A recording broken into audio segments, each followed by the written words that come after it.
La evaluación básicamente es un procedimiento mediante el cual se identifican fortalezas en el docente o en los alumnos y se identifican también debilidades, las cuales a través de un procedimiento articulado, sistémico, con un tutor, se pueden superar para el caso de las debilidades y se pueden hacer pues también más fuertes las habilidades o aptitudes que tiene, digamos, positivas. Bueno, hemos identificado al menos 27 derechos que tiene el docente previo a la evaluación, que está en la Ley General de Educación, la Ley General del Servicio Profesional Docente, la misma Constitución, que van desde considere su contexto cultural, social, la escuela donde trabaja, tener un tutor, un salario digno, que le acerque al lugar donde vive para tener espacios recreativos, que se capacite, formación y capacitación continua, evidentemente no nada más cursos, o sea, se debe de realmente pues garantizar esa calidad de la educación.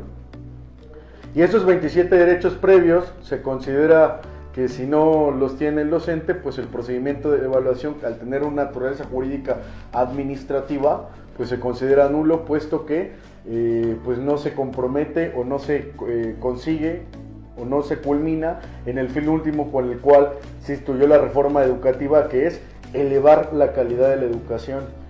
Estos derechos previos que tiene el docente, si no se les otorgan previo al examen, que per se es un método discriminatorio y distintivo, un trato diferenciado entre un docente y otro, porque todos los docentes están involucrados en el proceso de evaluación educativa, si no se cumple a cabalidad, pues está viciado todo el procedimiento de evaluación.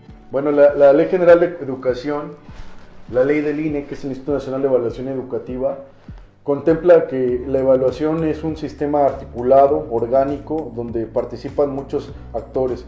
El consejo técnico, que se lo construyen los maestros, los directores, los alumnos, los padres de familia, las coordinaciones estatales de servicio profesional docente, el mismo INE, el cual debe de existir jurídica y materialmente en cada entidad federativa, y todos los actores en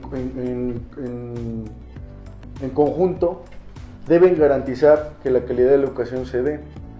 Pero dentro de ese proceso intervienen muchos factores. Uno de ellos es que en las escuelas no se educa emocionalmente, se restringe, se coacciona, los niños van mal alimentados, van con muchas carencias, digamos, en el sentido de que no tienen identidad. Creo que la cultura occidental debe de copiar muchas cuestiones del mundo oriental o también del sistema americano, en el sentido de que alguien debe saber primero quién es para poder hacer. Y en contrario sentido, en México primero se hace para poder ser. Entonces el procedimiento de evaluación educativa realmente, con esos fines orgánicos y articulados, realmente no ha ocurrido así. Ha sido una evaluación coercitiva, no sumativa, una evaluación intimidatoria, donde no se han respetado ni garantizado los derechos previos que tiene el docente. El Estado no ha garantizado realmente la calidad de la educación porque no se les da formación y capacitación continua a los docentes, y per se pues es discriminatorio por lo que refería anteriormente, que pues hay un trato diferenciado. Hubieron maestros que sí se evaluaron, que incluso ya han cesado, y por el contrario otros maestros que no han sido evaluados. Y pues digamos que el Instituto Nacional de Evaluación, por hablar coloquialmente, no tiene ojos para saber qué realmente ocurre en las aulas y qué realmente ocurre con los maestros en sus aulas. Por tal motivo, considero que pues la evaluación fue netamente administrativa, fue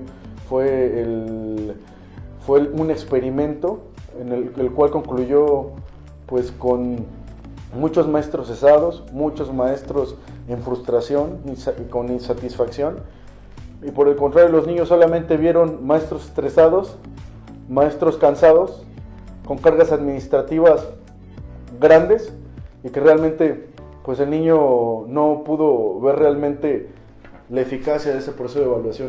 Hay muchos maestros que no conocen mucho contenido técnico, pero son los maestros que más le dan identidad al niño, puesto que aman su carrera y lejos de pisarlos y de jactarse en esas aulas de trabajo de que son los mejores, por el contrario, se ponen como una escalera, se ponen abajo del niño para que él pueda crecer y que pueda saber quién es. Está tipificada como delito. El artículo primero constitucional también habla de la discriminación. La Convención Americana, la Declaración Universal de Derechos Humanos, es el artículo primero constitucional que está prohibida toda discriminación motivada por el origen étnico, nacional, religión, estado de salud, condición civil, preferencia sexual, edad, o cualquiera otra que atente o menoscabe la libertad de derechos fundamentales contemplados en la Constitución. Discriminación es un acto de distinción carente de justificación objetiva y razonable. En ese sentido, considero que el método por el cual eligieron a los maestros es discriminatorio y además fue un examen estandarizado. ¿Qué quiere decir estandarizado? Una escala del 1 al 10. En el caso fue de N1 a N4 y que a través de esos parámetros, lineamientos e indicadores que debían ser tomados en cuenta por cada docente de forma individual, pues a muchos maestros les dijeron que no habían pasado el primer periodo, la segunda fase, la segunda oportunidad, y así hasta la tercera oportunidad. Entonces considero que hubo discriminación en esos procedimientos de evaluación. Y señor, le añades que, por ejemplo, en el estado de Tlaxcala, directores jurídicos de la CEPUCET solamente están detrás de un escritorio sin saber cuál es la realidad de las aulas, pues estamos realmente en presencia de un acto en el que se vejó, se vulneró, se atropelló los derechos humanos, no solamente de los maestros, sino también de los niños, consecuencia directa del estado emocional que afectó a los docentes y evidentemente pues, también a los niños. Fueron muchas denuncias por discriminación, procedimientos de amparo, unos se ganaron, otros se fueron al colegiado de Puebla y dijo un absurdo, una estulticia, que no es autoridad para efectos de juicio de amparo la Coordinación Estatal de Servicio Profesional Docente. No solamente en Tlaxcala se instituyeron estos procedimientos, también procedimientos administrativos. De acuerdo a la naturaleza jurídica del procedimiento de evaluación, es administrativo y por lo tanto se combate a través del recurso de revisión contemplado en la Ley General del Servicio Profesional Docente, o bien si hubiera un tribunal administrativo en cada entidad federativa, también procede el recurso de revisión. Esos fueron básicamente los mecanismos que instituyó el despacho Calva Corro Abogados, evidentemente pues a criterio de discreción de muchas autoridades que consideraron en algunos casos la concesión de lo que presentamos, en algunos casos no. Sin embargo, pues como práctica científica del derecho nos sirvió mucho para saber pues realmente cuál fue el impacto de la reforma educativa en los docentes y pues no dejarlos solos. El despacho apoyó a muchos maestros, incluso de forma gratuita, y pues eso ocasionó también que pues confianza en los maestros. La Ley Federal de Procedimiento Administrativo, como supletoria de la Ley General del Servicio Profesional Docente, dice que cuando un procedimiento administrativo no cumple con la fin o con el último objetivo con el cual se constituyó la norma jurídica, en el caso del artículo 3 constitucional, el procedimiento es nulo. Entonces habría que revisar cada caso particular, pero en su mayoría los procedimientos son nulos, puesto que no se cumplieron con las fases que debe tener el procedimiento de evaluación, que como he referido anteriormente, son 27 derechos previos, luego el método de elección, o más bien anteriormente el método de elección, lo debe de realizar el INE con base en lineamientos, parámetros e indicadores que debe conocer el consejo técnico, debe conocer el docente y todos los actores que participan dentro del proceso de evaluación. Yo considero que a todos se les tuvo que hacer evaluación, sin embargo, pues el método fue discriminatorio. Entonces, ¿qué va a pasar? Cada caso particular debe ser analizado. Hay maestros que se quedaron en la segunda oportunidad, otros en la tercera oportunidad. Como esos procedimientos, pues insisto, han sido ilegales, las consecuencias dentro de un procedimiento judicial serían retrotraer el procedimiento al momento de la violación de derechos humanos. Actualmente se sabe que la postura del presidente de México pues es echar abajo la reforma educativa. Yo por el contrario no pienso que sea buena esa postura, porque ya se ha invertido mucho dinero en la reforma educativa. Yo creo que lo que hay que hacer realmente es cumplirla y quitar ese absurdo de que se van a cesar a los maestros, va a causar rescisión el hecho de que no pasen el examen. Es tan lógico de entender como lo siguiente: si un alumno no pasa, ¿de quién es culpa? ¿Del maestro o del niño?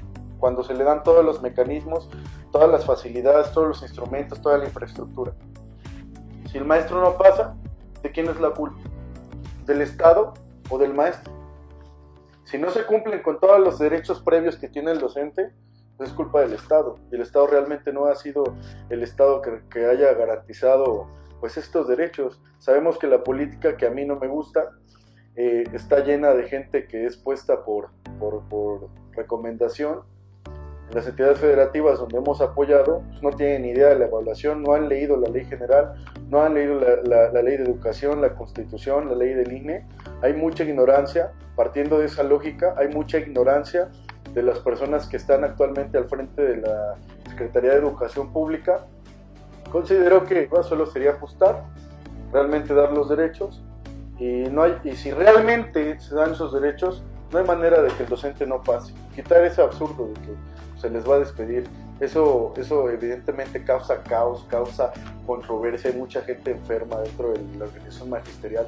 Tampoco caer en el exceso de que no vayan y que hagan desmanes. Creo que eso es una cosa pues que se cose aparte con los procedimientos administrativos, para asegurar que el docente pues cumpla con sus obligaciones, el libro de asistencia, el que cheque, pero eso no tiene nada que ver con la calidad de la educación. La verdad es que la calidad de la educación en México es muy pésima, pero no es por el maestro, hay muchos factores involucrados. En Estados Unidos se les enseña lucha, se les enseña box, se les enseña fútbol americano, rugby, y hay mucho estigma legal. En lo personal, a mí me rescindieron la relación laboral porque, con una hipótesis diferente a las 75 y 76 de la Ley General del Servicio Profesional Docente, solo porque falté algunas horas por estar enfermo, y esa fue una consecuencia directa de un ataque a mi persona de la Unidad de Servicios Educativos de Tlaxcala por estar defendiendo los derechos de los maestros. Yo considero un oportunismo absurdo el hecho de que ahora Maestros por México, cuando estuvo la reforma educativa, se hayan quedado callados. Yo por el contrario no me quedé callado, hice procedimientos en contra del incorrecto proceso de evaluación educativa, y por ello hoy estoy cesado. Más bien se rescindió mi relación laboral ilegalmente, ya lo estoy combatiendo con un procedimiento laboral y con un procedimiento penal, y invito a que todas esas personas oportunistas que ahora quieren aprovechar la salida de la maestra Elba Ester Gordillo, pues hayan actuado con carácter y con firmeza, pero antes, no ahora que pues hay mejores condiciones.